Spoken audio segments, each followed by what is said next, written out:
All right, it's officially showtime. Good evening, everybody. How you doing? Welcome to our amphitheater. This is our live streaming demonstration tonight. I want to introduce the program, the team. My name is Chris Rochelle, and I'm one of the gaffers here at the museum, a full-time glassmaker. And welcome to everybody that's joining us online as well. Tonight's demonstration is going to be about an hour long, give or take, and it's to support an exhibit that we currently have up at our museum called Past Present. So before we get into the glass making, we're going to talk a little bit about that exhibit. We're going to show some slides and a video about that show. But I'd like to introduce our team. I'm joined with Troy. He's going to be talking about the exhibit quite a bit. Once I kick it off to him, Michael Beam, Helen Tegler, Katie's another one of our glassmakers that will join us. Amanda's going to be doing some online moderating, and Alexis is up there in her booth. She'll be doing a lot of the mixing, getting some really good video shots online on our monitors here. But I'll kick this off to Troy, and he'll send it back to me. So thanks, everybody, for joining us tonight. Enjoy the show. Great. If I could go ahead and have the slides, please. My name's Troy Smythe, and I am the Manager of Interpretation and Education Projects for the museum. And what that means is I work with all kinds of content experts here at the museum about the collection, things we collect, things we have on loan. And I'm a content strategist, so my job is to kind of help people make sense of the objects that we have to share with them. So that's going to be the hat I'm wearing tonight. So I wanted to introduce you to the exhibition Past Present. If you go up to section 6A on your map, that's where you'll find it in the museum. But the exhibition is really centered on this idea that glass isn't just what it's made to be. So it starts out as something that's made by a person to be a certain thing. But the longer a piece of glass exists in the world, the more stories it collects over time. And the exhibition Past Present, really, the subtitle of it is Expanding the Stories of Glass, looks at many different stories that glass, like a snowball rolling down a hill, amasses over time. And we look at each object in a different way. Just a couple of pictures of the exhibition when you go in there. One of the things we really wanted to pull out is not just the museum's voice and the stories about the objects that they tell, but also the community voice as well. So there are different voices represented in the exhibition from all around the area, all around the country actually. But there's also opportunities for you as the visitor to add your story to the exhibition as well. So that wall you see in the back that looks like it has paper on it is actually where you can actually add your voice to the exhibition. So we're going to talk about, in particular, one aspect of the exhibition. What you're looking at here is one of the cases that contains a match safe, a beaded match safe made in this area. And on the right is actually a video that we're going to talk a little bit more about in just a little bit. But here's a close-up of it. So match safe may be even kind of a new idea. We don't necessarily think we have to keep our matches safe. But there was a time when matchbook covers and matchboxes weren't necessarily that common. Matches themselves had to be kept dry, and an object like this was made to do just that. When we've had this object in our collection for a while, and it's always been discussed in terms of the person who bought it.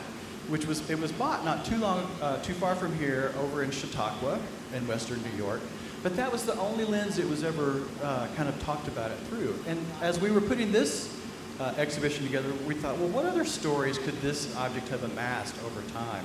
And we realized that one story we did not hear from or about was that of the maker, the person who originally made it.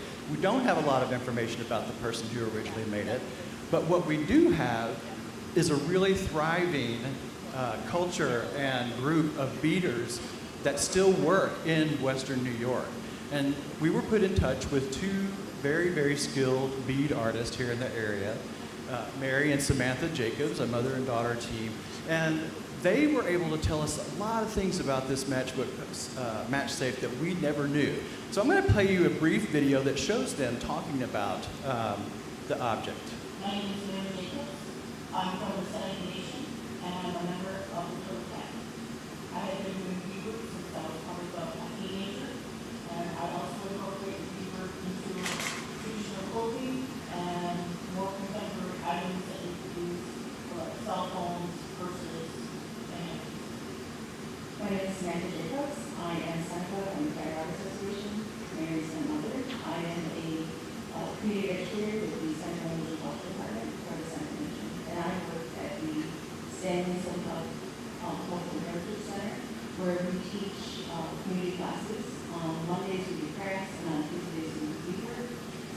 constantly sharing patterns and new research tools to bring those pieces back to the community to revitalize those communities.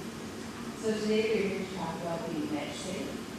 Taking a pattern and they're able to distinguish that probably a picture frame pattern that they adapted to create a pocket on the front to hold the matches. As we look at it, we can kind of figure out based on the style and the color beads that it's probably a mohawk piece done in probably a cottage style.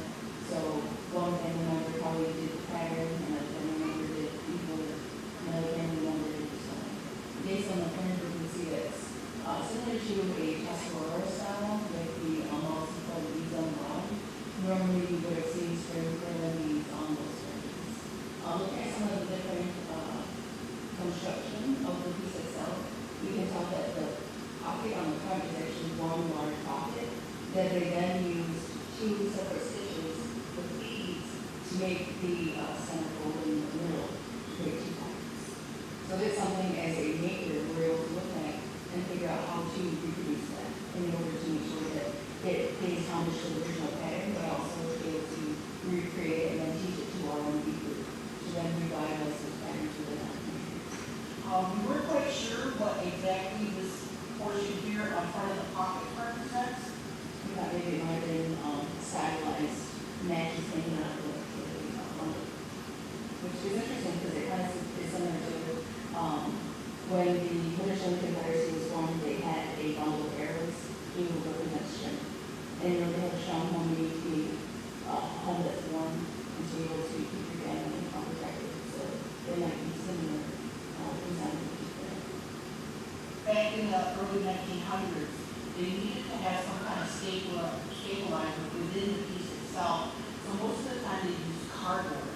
One of the other things that you notice on the back side, if you're able to flip it over, is that the cardboard that they used was probably at some time bent or damaged.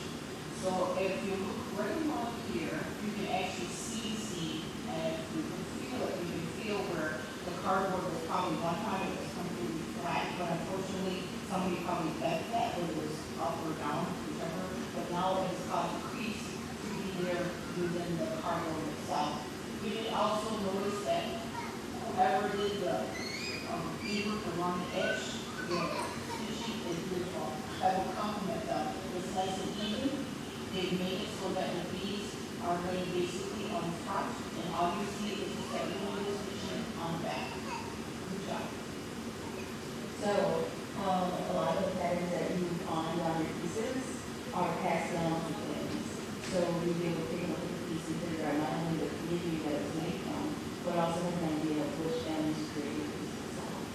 So even in contemporary makers, you have to find those traditional patterns that we used, 100 years ago. They're still using them in the families that pass on to generation. Right now, we continue to teach. We continue to encourage our students to make their own patterns. But we'd like to acknowledge whoever developed that pattern. So whenever we teach and we share any patterns, we have our teacher, or our students rather, actually put the year on the pattern, right there. It was an original, and write the initials on whoever the pattern came from. So if it was somebody that I was sharing my pattern in 2022, they would write the initials NAJ and original. It's important for one thing when we teach is that we feel that whatever was taught to us, that we need to share that information, and we could again acknowledge the people that gave it to us and want to continue. So whoever we teach, we encourage them to teach someone else. And that's really our way of making sure that those patterns are revitalized within our own community, so it's not lost. And it continues to go on. So, you can see kind of what two, professional bead workers who look at the history of beading in this area can add to a museum's understanding of an object, even though we had researched this object. And Chris was kind of preparing for this, for the live stream tonight. He was kind of interested in this idea of, what do I learn from a maker that I can't learn on my own? And so he's going to talk a little bit about that as he demonstrates a piece that he's making for you to kind of look at his way of looking at this idea of the maker and the value they bring to his process. So I'll turn it over to you. Thanks, Troy. So I've been blowing glass full-time for just about 22 years now, and when I first looked at this exhibit, and specifically the maker's themes, the first thing I thought of, the first thing that I was kind of inspired by, was the ladies talking about how the piece was made, how they have skill in their trade, and how they know how to replicate it, basically. And it drummed up a story from probably my third or fourth year into blowing glass. And a lot of what we're going to do tonight, I'll just preface this by saying a lot of this is inspired by Venetian-style methods and techniques. So we're going to be making a very complex, very large goblet of sorts. Sort of my own take on some of those Venetian techniques. But I remember trying to make a dragon stem goblet when I was probably 3 or 4 years in, and I hadn't had any formal training on how to do that. And so I went about my own way of doing it, and I don't want to say it failed because I actually put it together, but it was extremely difficult. I just gave myself a lot of challenges, and it made it really, really hard to do. And later on, learning from a lot of other glassmakers throughout my career, and specifically one thing I've been drawn to, Venetian-style glassmaking, I learned a really good approach on how to put some of those things together. So taking some inspiration from this maker's theme as glassmakers ourselves and how we can look at pieces and now basically say how this was done, how I can do that by looking at that. So I won't talk too much about that because Helen's going to talk quite a bit throughout the process. We're going to get right into the glassmaking. I do want to just introduce our hot shop. We have one piece of equipment you're going to be seeing us use a lot of, and I did take some time to make a lot of parts for this dragon we're going to be assembling because it would have taken about 4 hours without prepping it today. But the oven over here is called the garage, and I've made the wings, the head, and some optical pieces that we'll be joining in a flower that we're going to incorporate in there as well. So what this garage essentially does is babysits glass for us. We can make parts and we can set them in that oven, which is roughly 1,000 degrees. And for our glass, that's where it's rigid and it's safe to keep in there. And we'll pull those parts out once we need them. But I'll get right into it. I'm going to kick the narration off to Helen. If anybody has any questions, she can field them. I probably won't talk too much during the process, but she can check in with me. And online, Amanda's going to be fielding those as well. So thanks again, everybody, for joining us tonight. Enjoy the show. All right, what a great introduction. Let's give the team a big round of applause. Fantastic. Welcome, welcome all of you here at the museum yourself and of course online. We're really excited to have you join us on this special program. Again, my name's Helen. If you have any questions throughout the course of this evening, feel free to get my attention if you're here local or of course online. We can also field questions there as well with Amanda and the team. So throw them at us if you got them. We would love to chat with you. But yes, Chris is going to get started. We got Chris Rochelle here, Michael Beam, Katie Hubbs. There's going to be our 3 main glass workers for today. And everything we make starts out pretty much the same way. We need to get glass on the end of a pipe. So we are winding a little bit of clear molten glass around this hollow stainless steel blowpipe. Now Chris did say that he made a lot of parts in advance just to help save time, but we'll be assembling everything together a little bit at a time, but he is going to make some things in person, of course, so you can see how they're made. Now, all of our glass in our furnace holds about 1,000 pounds of glass and runs at a high temperature of around 2,100 degrees Fahrenheit. That's about 1150 Celsius, and it glows so beautifully because of that high temperature. So if our clear glass, we want to add color, we need to add that color separately. We do not melt our own color here at the museum. We instead purchase it separately and then just roll it onto the surface of our glass. Typically, glass color comes in either powder, which is what Chris is using, or what we call frit. These little teeny pieces and particles of glass. Now, the larger the grain size of that material is going to give you more of a polka dot effect, where the powder is going to be such small particles that when we melt them into the surface, it gives a little bit more of a smooth effect. Now with all those little particles though, we have the ability to add shadow and accents and maybe kind of mix those colors together. So Chris is starting out with just a coating of solid red glass. It will look very brown as we're making it, but trust us, we're making a red dragon here today. And then once he has some of those details and is finished, he'll also put a little powder on the outside at the end of it. That'll help bring out some of the textures and the highlights along this form. But trapping a little air pressure into that hollow pipe, it pushes through the soft material. And if we can't see through it, since we've coated it with solid color, we really just look for that volume change. So we saw it got a little fat, so we know that there's some air inside of there now, probably about the size of a golf ball.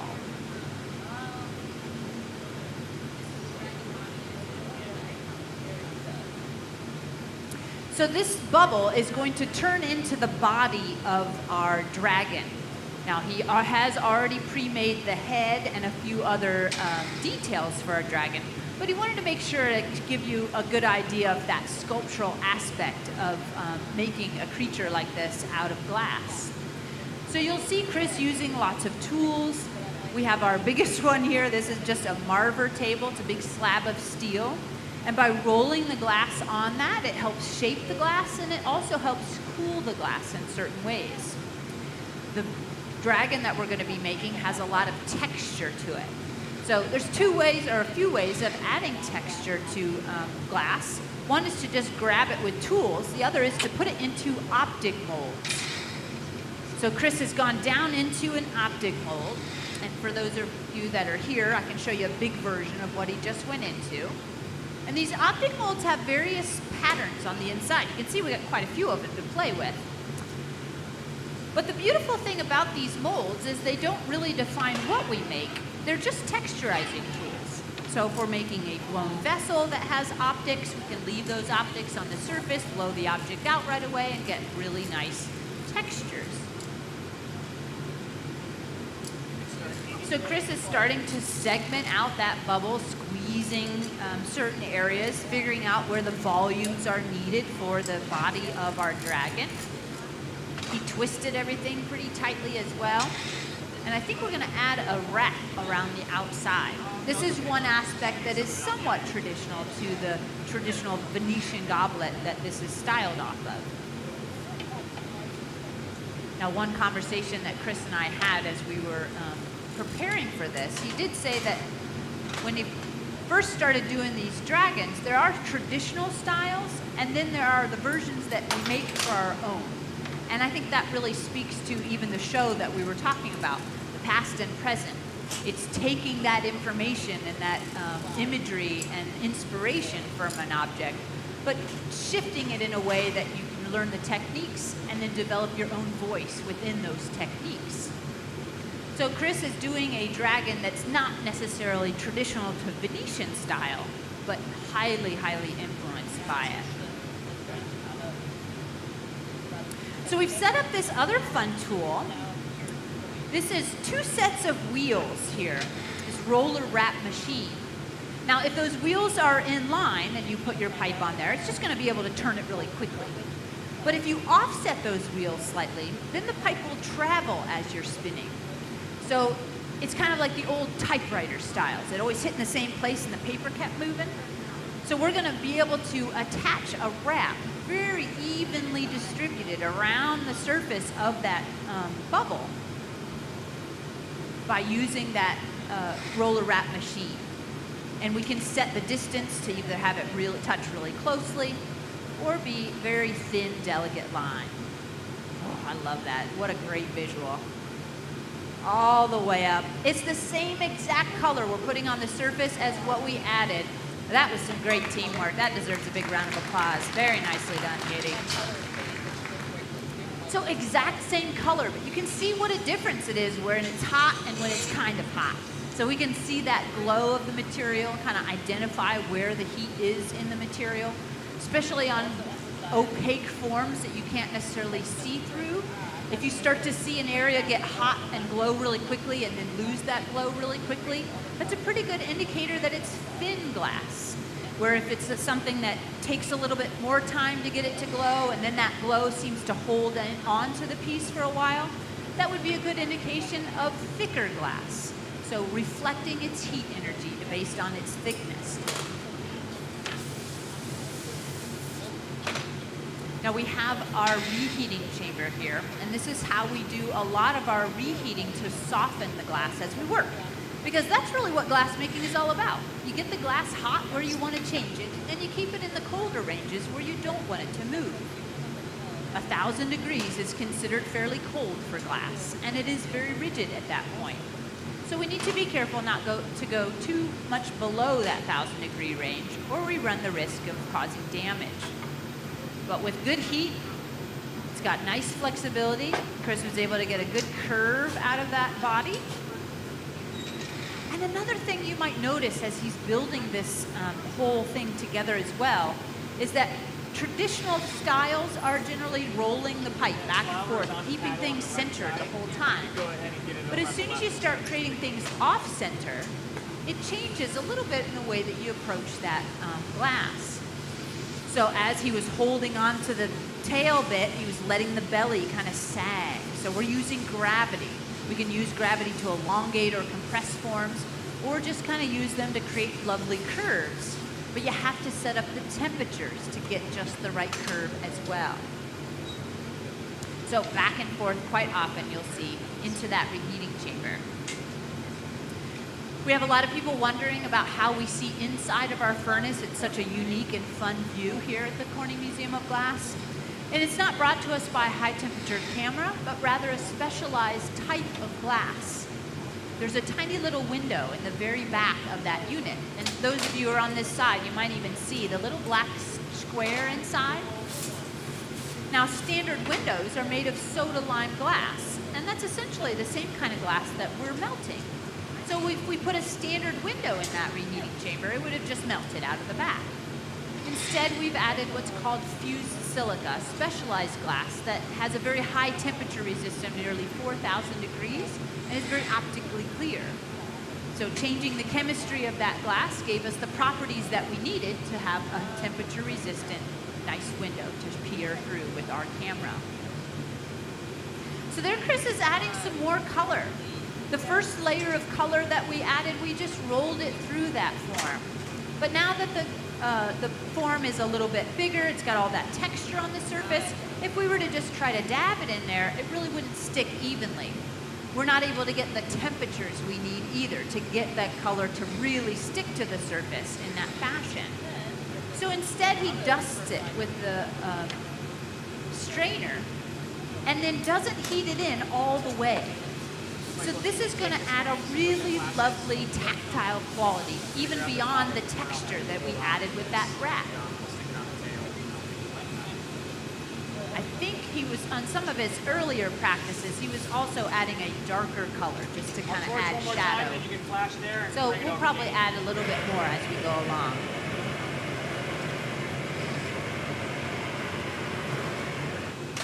You're going to see some wonderful teamwork here tonight.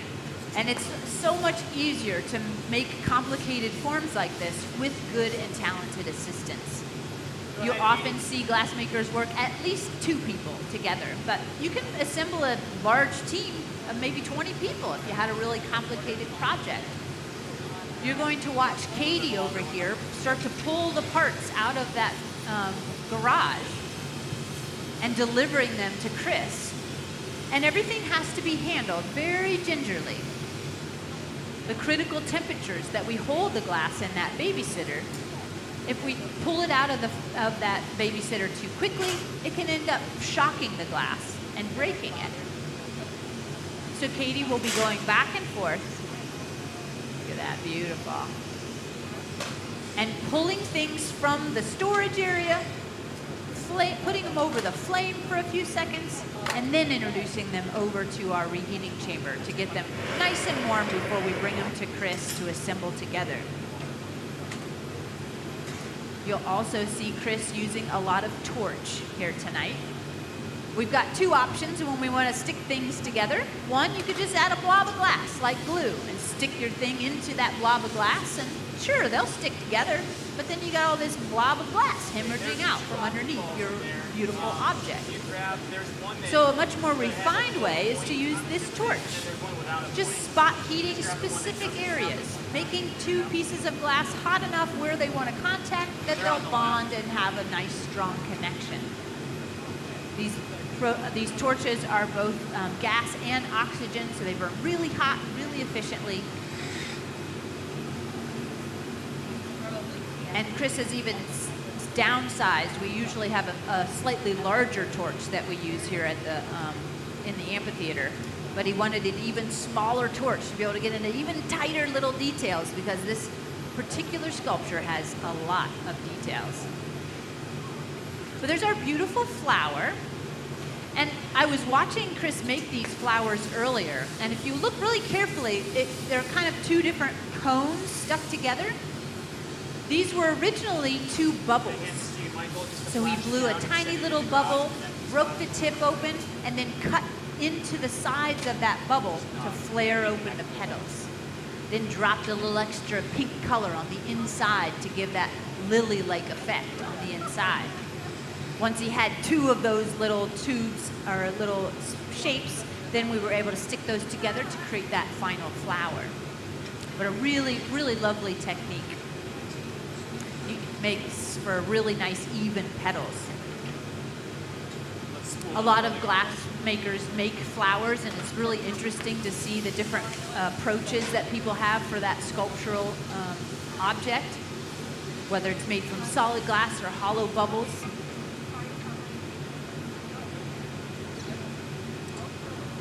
So this is going to be a little foundation ball that we'll be able to attach our dragon to.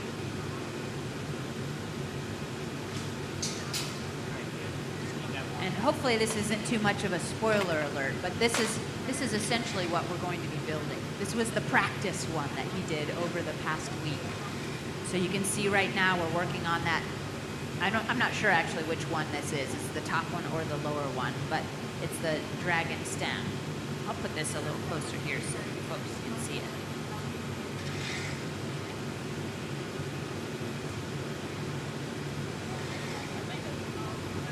So any questions that we have so far? Yes? The other pieces he made today, the ones that are in the oven? Yes, the ones that are in the garage were made today throughout the day, but if he wanted to make things a day ahead, we could. And he could accumulate all those parts, and then we could put them in that oven, but we need to warm the oven up slowly. Whether you're cooling glass or heating glass, it has to happen slowly, otherwise it'll thermally shock and break.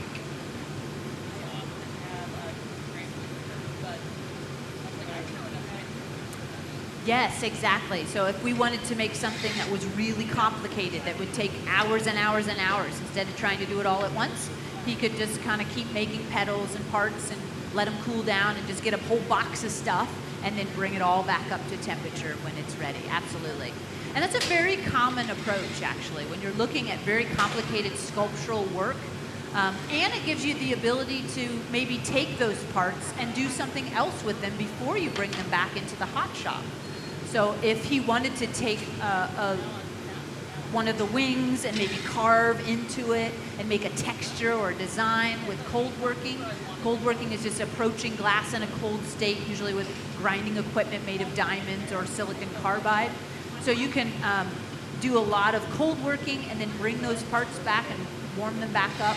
There's limitless, unlimited possibilities with that kind of technique. So going down into a slightly different object mold now, this one has some diamond patterns on it. Now if we were to blow that piece out as an object right away, I did have a picture there earlier today, but it seems to be missing. But that would give us a really lovely diamond pattern.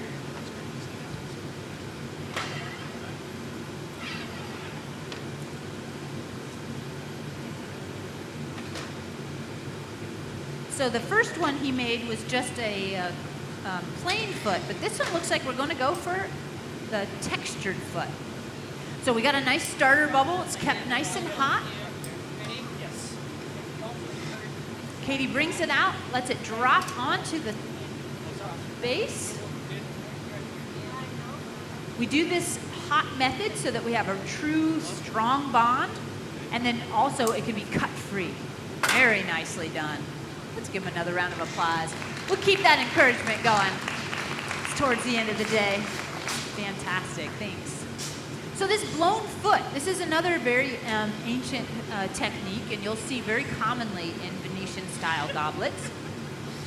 But right now, this little onion shape is closed off. And when forms are closed off, that means the air trapped inside, when it gets hot, will want to expand. When it gets cold, it'll shrink. So he needs to work quickly to get this open back up, cutting in a tight constriction line, deciding how much of that bubble he wants to keep and how much he wants to get rid of. Squeezes the tip to push air back into that bubble, kind of resetting the shape a little bit. And then using the diamond shears, just as cold steel, to thermally shock the glass, and a light tap is all it takes to break it free. So working quickly and efficiently, especially on these very delicate details. If you kind of take too much time or have to go for too many heats, the glass wants to ball up when it's hot. So if you kind of overheat things and work too long, you can end up melting out all those textures or thickening up the lip of the piece that you're working on. Chris has also expressed many times how the pair of jacks that he uses, the metal tools, are one of his favorite tools. And I'm almost guaranteed he brought his own tools to this game here today. But using those tight little blades, you can fold the lip on itself and then really open that form up. But these jacks, these are also one of the more ancient tools that we have in our collection. But those blades are a working surface. The back end is also a working surface. So it can be flat that you can push and shape things with. And then the blades themselves, they come in different sizes, different configuration, depending on the kind of work that you're going to make.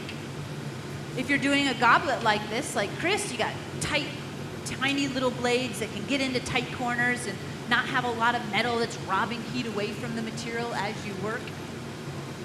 If you're working really large scale and heavy glass, you wouldn't want to have a tiny pair of jacks and get so tight and close to all that glass. So you scale up and you get a much larger pair with maybe broader blades on them.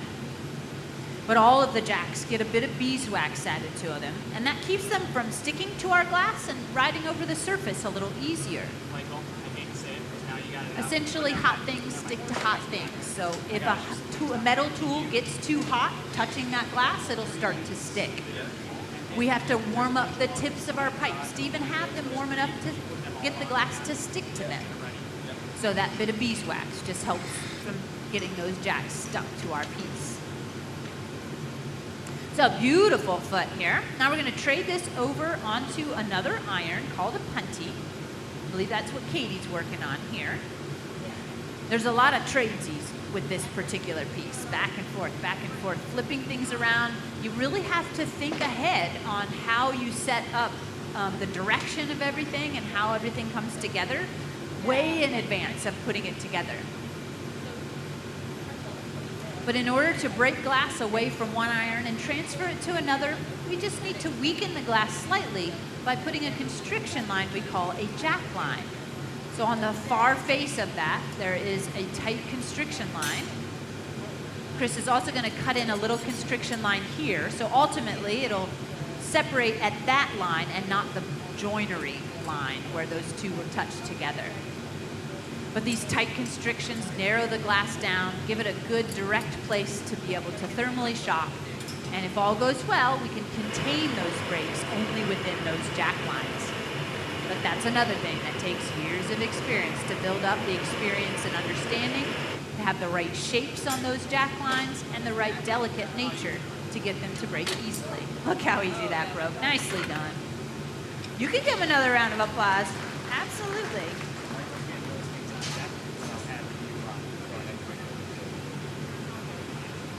So any other questions that we have so far? All right, how's our online community doing? Hopefully if anybody's got any questions, feel free to field them on that online chat. And for those of you who are in-house, if you might have missed at the very beginning, we're actually doing a live stream right now. So this is being projected over the internet. And we have quite a few of these throughout the year. You can tune in. You can find the full list of any activities that we're doing right on our website, cmog.org, CMOG, Corning Museum of Glass.org. and you can find the listings for those live streams. But one of the really lovely things about our live streams as well is that they eventually go up onto our YouTube channel. And there's thousands of hours of YouTube content there of glass blowing, demonstrations, special programming, all kinds of things that we've done, visiting artists. Chris has quite a few live streams in that repertoire. So this one will go up onto that YouTube channel probably in a week or two whenever we finalize all of the details.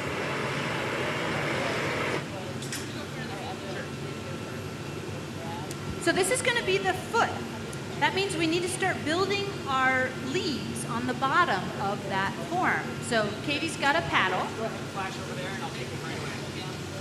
This paddle is just made of metal. It is dusted with a kiln release to try to keep the glass from sticking to that metal. Because remember, hot metal, that's what we have to gather glass on. So if we get these parts too hot, they'll start sticking to that little paddle. So Katie takes really quick, brief heats, just keeping it warm enough so nothing will shock, but not change shape, not melt. And we once again use that torch to heat like glue so we can get them to stick together.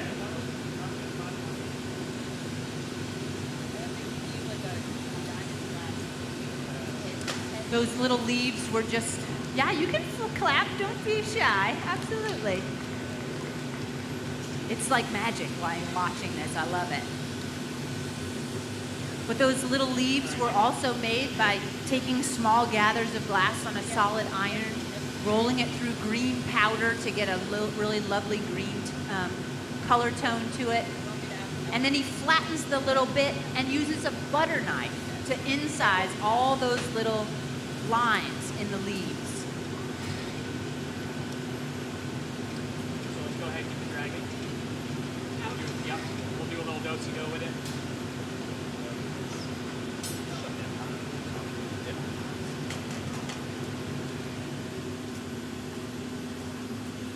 All right, so we had a really interesting question online, and it asked why the tools don't smooth out the texture that was put in by the molds. So I think what they're trying to ask of, if you imagine objects that you would rub onto the surface or grab onto the surface, you'd probably make a new impression or smooth out that texture. Well, the answer really lies in the entirety of the process of glass blowing, in that it's all about temperature control.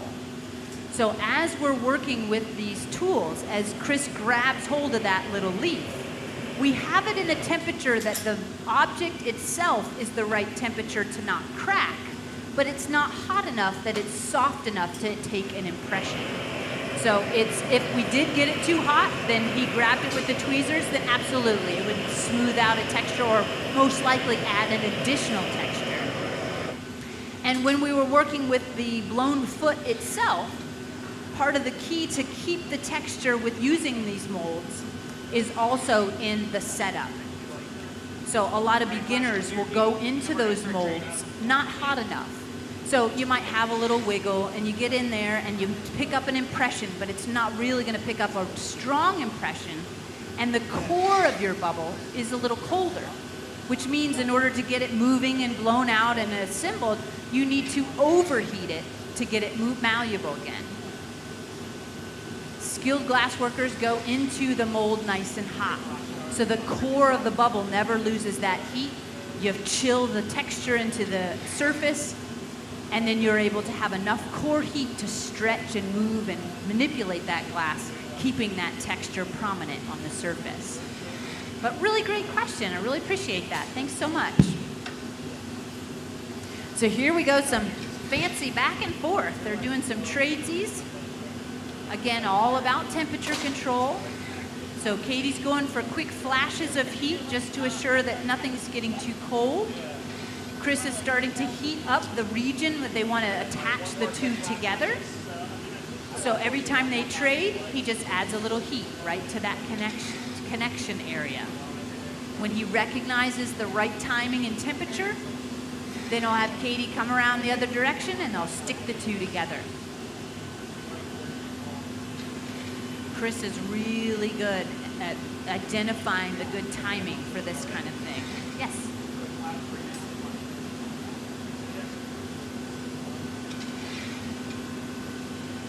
Yeah, that's a great question. So if we're looking at a complicated form like this, do the artists typically sketch it out beforehand and have that game plan? It kind of depends on the piece, and it kind of depends on the artist. But here we go, lining it right up, and then we'll break it free from that other iron, and then it'll be attached. So for this particular design, as Chris had mentioned, it's inspired by past existing objects, right? That was some good teamwork right there. Very nice. So when Chris came to this project, he wanted to bring that idea of the historical reference that he wanted, but he wanted to make it his own. So he might have done a few illustrations or drawings. He's usually really good at also sketching proportion. So even if he wants to kind of fly by the seat of his pants and make up the design as it's coming along, you might have reference drawings to at least have measurements. Because when you're assembling a piece like this, you know, he made a wing and put it away, and then he made another wing and put it away. And if you have two different size wings, it's not going to look very nice. So typically, yes, you'll at a minimum just mark out what your sizes are going to be, your proportions are going to be, use calipers to make sure you're keeping things within those boundaries so you don't end up having this like Frankenstein look to the sculpture in the end. Chris happens to be an amazing illustrator and really started out in university as more of painting and illustration, but really gravitated towards glass. And I think that his illustrations do influence a lot of the work that he does. But if you've made a piece, you know, a lot of our demo pieces, if you've made a piece over and over and over, you're probably not going to be sketching that out beforehand. But it just depends on the artist. So now we can start to heat up the top part of the neck. And he's already got a head made prior. And for those of you who are in-house, you might want to at some point come a little closer and take a look at the details within this object. But it's got a lot of really detailed object. It took him, you know, almost an hour just to make the head. So we just didn't have enough time to do everything in person. But he's warming this up and can further stretch it. And this kind of harks back to the traditional goblet that has the dragon stem. It's usually made of like one string of glass that you kind of curl up one direction and you curl up the other direction, so you're working from two different directions to create this S-shaped spirals out of the glass. But one of the conversations that Chris was talking about with his inspiration for this piece was the first time that he tried to make one of these goblets. And as glassmakers, especially those of us who are a little bit older, before the invention of like a lot of the internet and getting things online and having thousands of hours of YouTube to watch, it was really difficult to get access to the knowledge of glassmaking. So you might get lucky to have a VHS tape that you could check out and trade with your friends, or maybe go and visit someone that was doing a demonstration. But otherwise, you're really just kind of looking at objects in collections, in books. And so you're trying to figure out how these objects were made. And when you're building a goblet like this, you might be building these structures and you got this amazing dragon, but then when you start to stack them all together, you realize that if they're not completely in line, it's really hard to open the foot or really hard to open the cup of the goblet.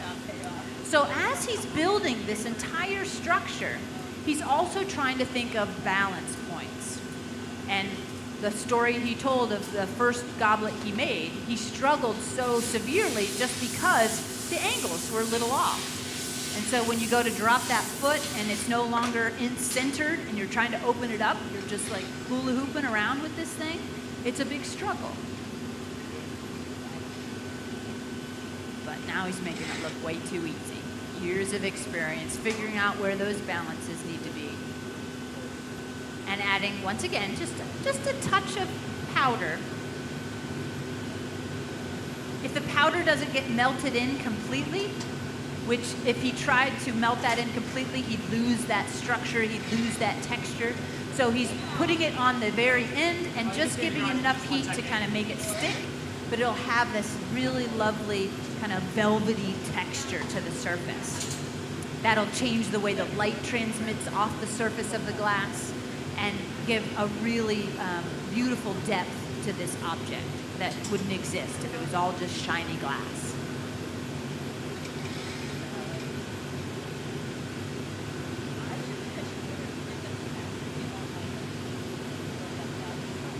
But in general, I think that the learning process of glassmaking can be a little overwhelming for beginners just because there's so much history involved. We've been blowing glass for about 2,000 years and working with it as a material an additional 2,000 past that. So about 4,000 years of history, which is a lot to be inspired by. And each region in the world has developed certain techniques, certain aesthetics.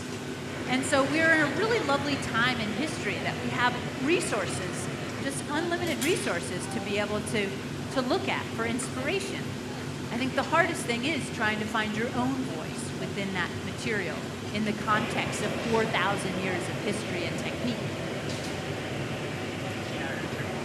So little additions like these beautiful flowers are a really nice step towards Chris and his aesthetic. He works a lot with pink. It's one of his favorite glass colors. It does happen to be one of the more expensive colors as well as gold chloride in the making of that color. But using the pink color for the foot, the little highlights inside of the flowers. And now we've got our little head. The head also has bright yellow eyes. You can see all the beautiful detail that he pushed and pulled into that solid sculpture. Using butter knives and tweezers, little pokey tools to make the nostrils of our dragon. Oh, that's a great view. Nice job. Even has little horns sticking off of it.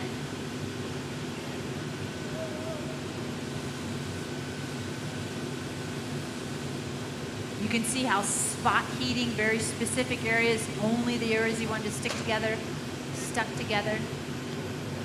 What do you think, folks? That's pretty awesome, isn't it? Very nice.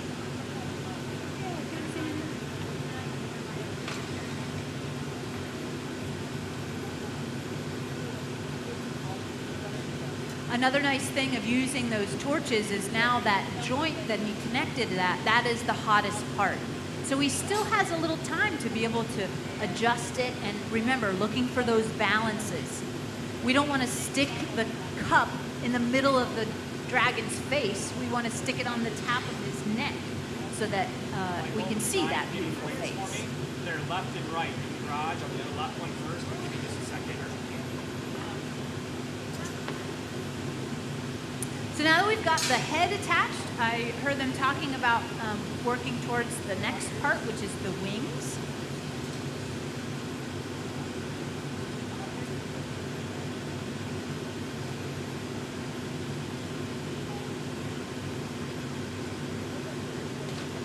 As he's adjusting the neck on there, he's also keeping a keen eye on the foot.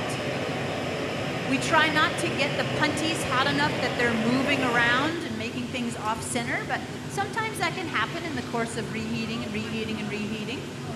So you want to make sure that you're keeping even that foot nice and in line so that it doesn't end up being a crooked goblet in the end.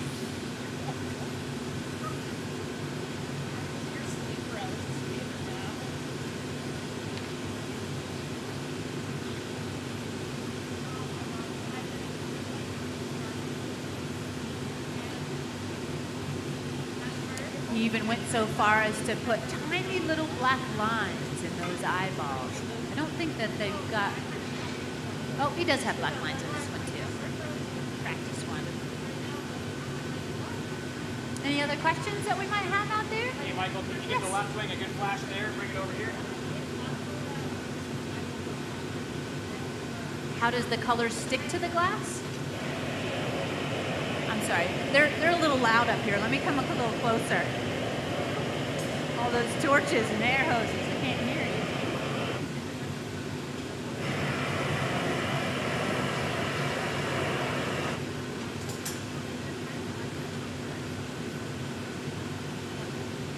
All right, so it's how we get the colors in specific areas on that piece. So in order to apply color, we have a couple different options. Now, one, you can just melt an entire tank of color and put that and just gather it out of there and then blob it onto whatever you want. But here at the studios, we typically would use either the frit or powder. So these are small particles of broken colored glass. They can be anywhere from a powder, which is what he's mostly been using, or it can be more of a pea gravel chunk.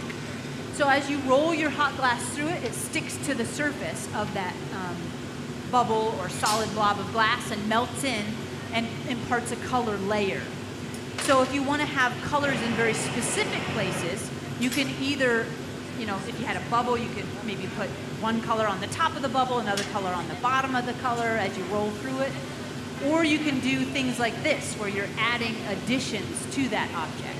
So if you wanted to have the texture, the wrap texture, be a different color than the body, he matched them for this.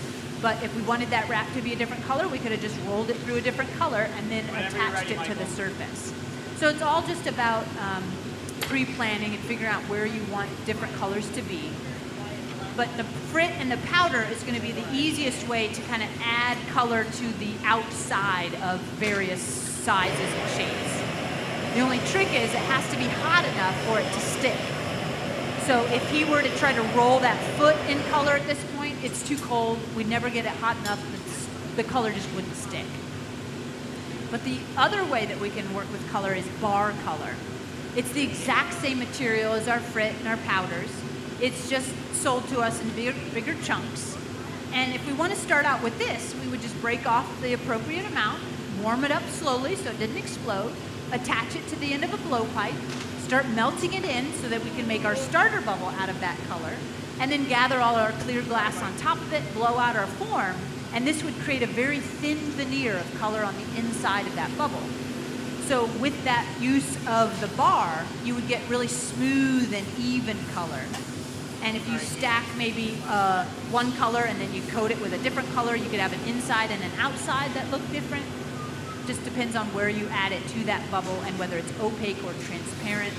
And the lovely thing about glass is it can be transparent or opaque. So you can start to layer colors up, and they won't mix chemically very predictably, but they will mix optically. So you could put two transparents together and get the illusion of a third color just in the way that they're laid on top of each other. That's where some of these accents on the wings, he's kind of dusted just a little bit of gray powder, I believe he said he used. And it sort of settles into the high spots, almost like dirt settling into an old object. And it kind of highlights all that texture on the surface. And it's just about perfect placement of where he wanted all of those textures to be highlighted. Did that answer the question? Okay, great. Awesome. Thanks so much. Yes? What material is added to make glass pink? That's going to be gold chloride. So all colors are made by adding metal oxides and materials to the raw materials of glass. So our base glass is a silica, sand, soda ash, and limestone. So if we want to make pink, we put in gold chloride. If we want to make blue, we put in cobalt for dark blue and copper for light blue. We could use iron for green, manganese for purple. So different metals will impart those colors. Yeah. And we buy all of our colors just to make it a lot more versatile. I like to think of it like buying all the crayons, and we supply the paper. So we got clear glass, 1,000 pounds of it to play with, and we can add any color and combination that we want. And again, remember that we're looking at a red dragon right now. The brown that you see is just reflecting heat rather than the actual color. So once this cools down to room temperature, it's going to be just as gorgeous as the bright red that you see here on the trial one. All right, some good questions. Yes? Ooh, that's a tough question. The cost of materials for a piece like this. Usually the material costs aren't the most expensive part of the process. Oh, no, it's okay. But it's everything. So, you know, we've only got a couple pounds worth of glass. Usually the clear glass, depending on the brand name, it's going to be maybe $2 to $5 a pound. But you're looking at the colors. The colors are going to be, well, we buy them by the kilo, so they're going to be a minimum of $28 up to $150 a kilo. So when you're looking at the gold-based colors, those are going to be a lot more expensive than the iron-based colors for obvious reasons. So there's maybe $10 or $15 worth of color, maybe, in this piece. And the clear glass, it's fairly nominal amount. But the thing that really comes to the cost is the talent. I always say we don't buy glass by the pound, we buy it by the talent, okay? So you're looking at a very experienced glassworker with about 20 years of glassmaking experience, 2 assistants that also have at least 15 years apiece. Then you've got the facility that has the gas bill that's running 24/7 and all the parts that go into it. So by the time you pay yourself and pay the assistants and pay for all the materials and pay for all the color and everything else, it adds up pretty quickly. I can't quote the price that Chris would charge for this particular piece, because that also is a factor. Depends on who makes it, and they can charge different amounts based on their fame. And Chris is an amazing glassworker, so yes, he could probably pull quite a bit for a complicated piece like this. But I can't answer what that question would be. You'd have to talk to him offline and find out what he would charge for a commission like that. But in general, we never price things here at the museum in general, just because there are so many factors that go into that game based on the history, the experience, the type of piece that it is. But that was an amazing first start. Now we've got our goblet bottom half. So now you're going to make the top part, right? Awesome. So this is where I start getting even more nervous. But now we've got this safe, warm, and happy in our glass babysitter over here. And probably one of these folks will just hang out with it and make sure that it doesn't move and change shape. We also have some rollers that are set up with a little motor that'll go really slowly and keep things turning. And that'll help keep it on center. But just like when we're blowing glass, if it gets a little off center, it's probably just going to keep getting worse. So we try to keep things centered, and we try to keep it in a nice stable temperature. And so that's why they're going to hang out and watch it for a few minutes to just make sure that it's for certain not still pivoting on any of those hot joints that we put it together with. So here we're going to go for the bowl section, and that's going to be another hollow bubble. So starting out with a little bit of clear glass wound around a hollow stainless steel blowpipe. Once Chris organizes this glass in a nice even fashion, slightly cools it by cradling it in the wet wooden block, then he'll add air pressure to create that hollow form. It's really important to take the time to not only gather properly and have a nice even gob of glass when you come out of the furnace, but also to make sure that it is nice and centered once you're seated before you start that air bubble. If you blow a crooked bubble, you're probably going to have a crooked piece. This is the foundation for that entire future object. But look at that, precision, beautiful. As I said, he's a bit of a magician. Chris makes a lot of these things look way too easy. So just squaring that up, making sure it's just the right shape that he can gather over top of it. We tend to build up our glass in layers because of its fluid nature. It's kind of hard to pull out large quantities at once out of that furnace. So we tend to build it up in these layers called gathers.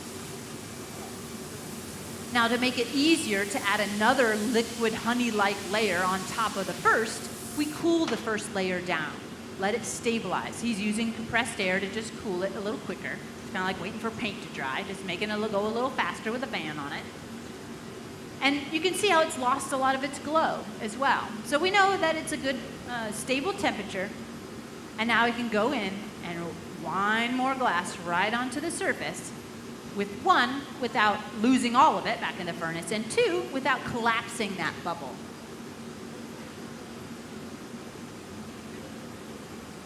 And of course, we've got to go into the pink.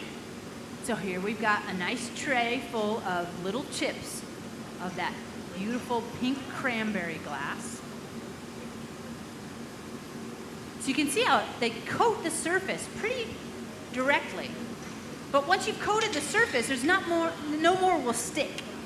So you got to go back into the furnace, melt that first layer, soften that glass back up, and then you can go back for another layer and get that to stick. So depending on how many times you go into that reheating chamber and come back for more glass, it's just going to make more density of that color. And in general, these colors are pretty dense because we're using small amounts of expensive color and lots of clear glass for most of our objects. You know, if we took any of these objects and broke them in half, I know they look solid, but it'd just be a super thin veneer of color sandwiched in those layers. So you can use small amounts, blow it all out, and get a really lovely color. This is also an opportunity that if Chris wanted to do a fade effect, you know, you could roll the tip of that bubble through a different color or do it 2 or 3 more times and change some of that density as well. But generally 2 layers is plenty. It fills in enough of the little nooks and crannies so that all that polka dot effect that we get from using that frit becomes fairly universal.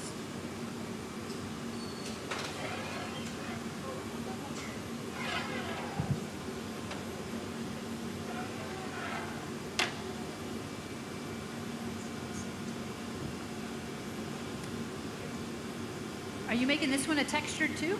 All right. This is a step fancier than what he did for his practice trial. His practice one was just smooth and even, both the foot and the bowl part. But this time he's going to go into a much bigger optic mold than he did for the foot. We've got a couple sizes of these diamond facet molds. We've even got a really huge one right here. We want to work really large. But you need to pre-shape your bubble to be just the right shape to fit down into that mold. This particular mold is a little bit hairy because you can get stuck, but Chris never gets stuck. Basically, all those little diamond points that reach in means you can't go in and come out cleanly without either collapsing the bubble a little bit or something to wiggle it out of there. And generally, we say it's not a matter of, you know, if you're going to get stuck in the mold. It's usually just a matter of when. And almost every glass worker that has attempted to use that tool at some point has gotten stuck. But you need to set up your bubble to be just the right proportions, just the right thicknesses, so that when you go into that mold, you pick up a really beautiful impression. You don't create thick or thin areas where you don't want them, keeping everything nice and balanced. And again, going into that mold nice and hot keeps the core heat in that material, meaning that it has flexibility to be able to continue to shape it without overheating the surface and losing all that beautiful diamond facet texture. Yeah. If you're okay in that position, you know. If not, just slide it over to the left as far as you can. I mean, the foot's the furthest thing back, so it should be fine. But just quick flash one more time. Now, this particular bowl form that he's going for is a fairly low bowl. And those can be really challenging forms to make. Of course, Chris is really good at it, so it's going to look really simple, but he's got a nice round bubble right now. He's focusing heat mostly on the bottom 3/4 of that bubble. And when he comes out, he'll hold it slightly up into the air. That'll allow the glass to backset on itself, kind of gravity compressing that bubble. But another key step is the fact that he's put his hand over the end of that pipe. If you hold a hot bubble in the air and there's no, or into the air and there's no air trapped inside of it, the bubble will collapse. But by keeping your hand on the back end, that means whatever air is already in there will stay in there, so it kind of just resets itself rather than collapsing. So now we've got a really lovely low profile on the bottom half of that bubble. Making low bowls can be complicated because you really need to think about those transitions, where the shoulders happen, getting nice even temperatures and no ridges as you go to open this up. Chris usually also trims away an excessive amount on the top of the form. So we're kind of really just looking at what the bottom curve will look like. And then once it's on the punny, you open up the top edge of that curve.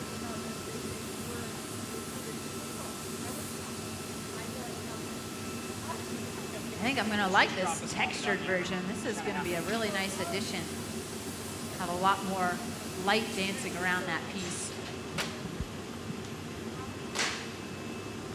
But this entire demonstration is, again, inspired by our current exhibition, past, present, that we have up in our 35 Centuries Gallery here at the Corning Museum of Glass. It's a really interesting and lovely exhibit. I highly suggest checking it out while you're with us here today, or plan a visit. Whoa. And it really speaks to the objects. A lot of times you go to a museum, you see all of these objects, and they might be lovely, and might have a little bit of descriptor of where they were made or what era they were made in. But it's not often we get the backstory for a lot of these kind of objects. And so this exhibition really tries to bring to life the concept of what's behind all of the objects that we see. So one of the themes in that show is maker, and that's what Chris is gravitating towards, the maker theme for this particular one. Taking influence from other experienced artists or historical references, extrapolating out the information and the curiosities that you have for those ancient or older pieces, and then putting your own voice into that conversation. So Chris was highly inspired by the Venetian-style dragon stem goblets, but this is taking it definitely a step further, not only in scale, but also in the lovely additions of a little bit more personality to that dragon, details in the eyes, the flowers.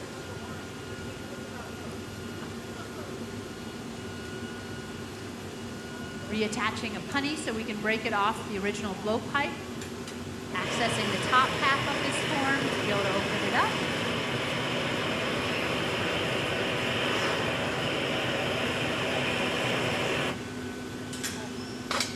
And a little cold steel and a light tap. That's all it takes to break glass. Nice. You see just how tight those little constriction lines that Chris put into there. Glass is always going to break wherever it is the weakest. So especially as you start building these very complicated sculptures and goblets and bits and pieces, you really have to think about those structures. So putting in the weakest area that you want it to separate, and maybe beefing up areas you want to have a little bit stronger.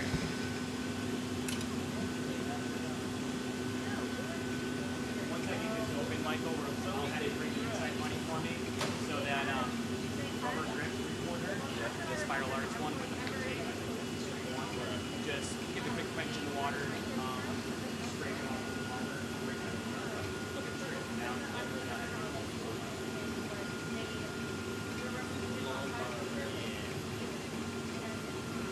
So in addition to this live stream that we're doing here today, we've also had a couple additional live streams based on this past and present show. So if you want to look those up in our archives, Jeff Mack did a really beautiful job. Right, he was the first one that we did earlier in the spring. Eric Goldschmidt and Caitlin Hyde also did one that's relating to the Turkish eye. So kind of a talisman of safety and protection. So they did a really interesting collaboration with that. So again, lots of resources on our YouTube channel to check out. We just hosted Nancy Callan and a couple other artists. We have a lot of teachers coming to the Corning Museum of Glass, the studio of the Corning Museum of Glass, teaching. Renowned artists from all over the world come here to participate in our summer programs especially. And a lot of students from around the world also come here to learn. Summers are a great opportunity to delve a little deeper into processes.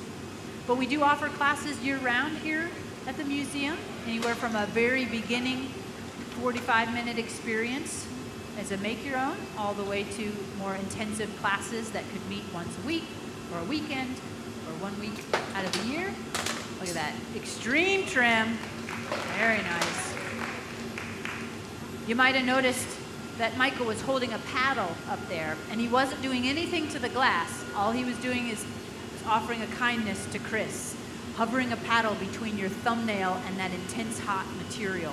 Just lets you concentrate a little easier rather than feeling like you're catching on fire as you're trimming around that low bowl. But we got lots of classes left to be had upcoming in the fall. I know a lot of the summer classes are full, but you can check online. There's full listings. We might still have a few openings for the remaining summer classes in our upcoming fall and winter and spring classes. In addition to having a world-renowned facility to teach in, we also, of course, have the resources of the museum and also our Raquel Library, which is the most comprehensive glass-related library in the world. And so as a place to come and learn to work with glass, you have that much more opportunity to learn historical references and have inspiration, taking advantage of those additional offerings. Look at that. Just open it right up. No problem. Big low bowl. Magician. And a beautiful job keeping those textures. You can see all the light bouncing off that. It's really kept those prominent textures on the surface of that bowl. But look how slowly he's turning as he's walking around, and then as soon as he sits down, he kind of spins into the paper a little bit. We can use centrifugal force to whip our glass away from center and help us shape. But you have to set up just the right temperature to make that happen. Otherwise, the lip would have led and he would have made a platter rather than a nice low bowl.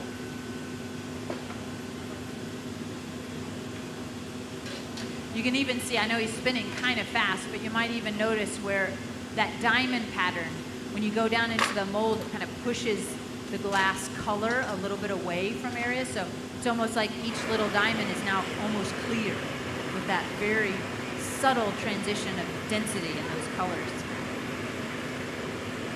Why don't you go ahead, Katie? All right, so we're gonna start pulling that goblet stem back out of our garage.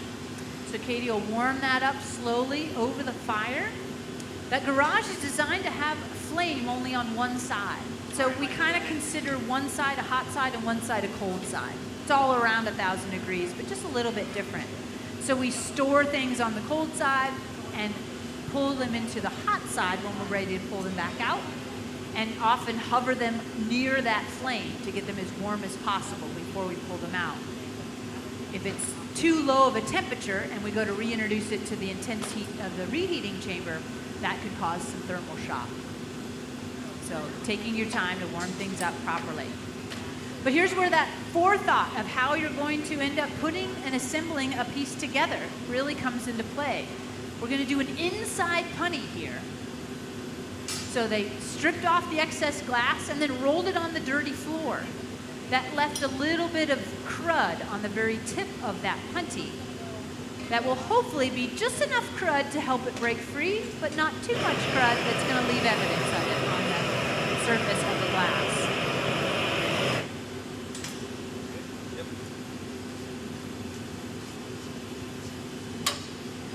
Light tap. Beautiful. So, yes. Yep.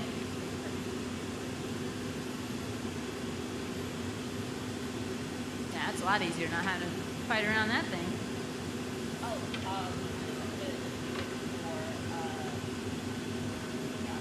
All right, so inside punny, ideally this wants to leave the least amount of mark when we go to remove it. So remember, we talked about the weaknesses. We want to make sure that this is not, that is the weakest spot on the entire thing when we go to remove that.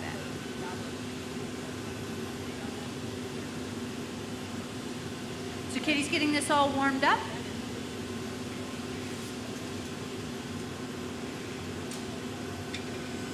I think, Michael, you have a little ball or something? I think we've got one more little connector section little optic ball that we're going to put and connect these two together. This is another great way of helping that the lining things up and getting the balance properly so that you've got enough real estate to be able to attach a big bowl to it or a big foot to the bottom, is to create these transitional knobs.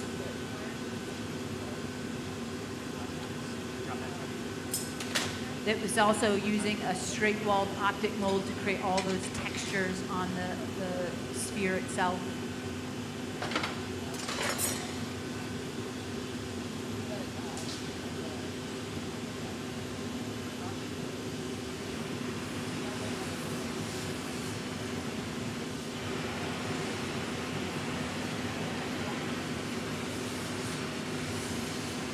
All right. Just a real quick flash on that. Bring it like a pump. Playing that trade Z game once again, heating up the two areas that we want to join and bond together.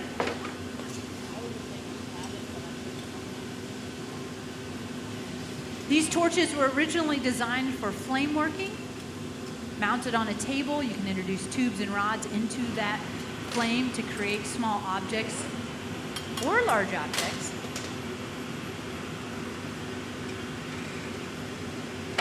Want another door? Are you all right, Chris?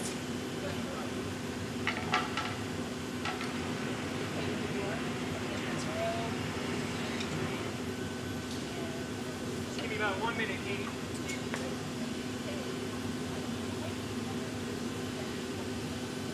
So Katie's been reheating, going for flashes, using the torch, warming it up a little bit, getting everything just right. So will Chris sign this piece somehow? If we wanted to sign the work, the most common way is to use a Dremel tool with a diamond bit in it, and you can just scratch it onto the surface and when it's cold. So yes, he might end up signing this in that fashion.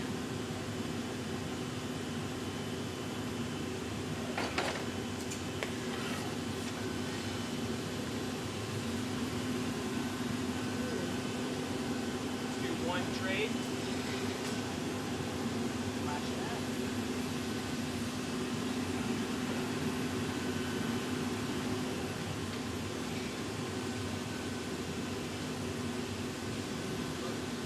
All right, Katie.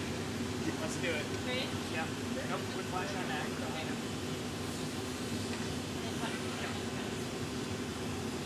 One final trade, and then we'll do the assemblage. All right. Coming over? Yep. Let's do dragging it up.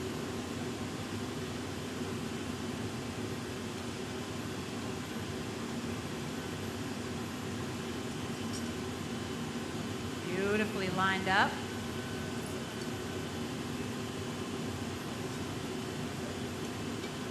A little water on that constriction line. Breaking it free. Beautiful. Nice teamwork. Whew. Anybody else sweating a little bit? Whew. You can go ahead and glove up. All right, so now we know we've got one piece. That's fantastic. So just from old wives' tales, we're not going to clap now until it's safe in the oven, okay? There we go, just for good luck. But Chris will give this a couple final flashes. They'll use some dry wood paddles to just make sure everything's straight. And remember that connection is still really hot, so there's still some flexibility in that joint. So we want to make sure that before we put this away in our annealing oven to allow it to cool slowly, everything is stable. Because it might not seem like it's hot or moving around, but that's a lot of weight on the top of that sculpture. And so even a subtle bit of heat is too much. You put it in the oven, it might just sag just ever so slightly when you put it away. Which side do you want there, Katie? Left or right?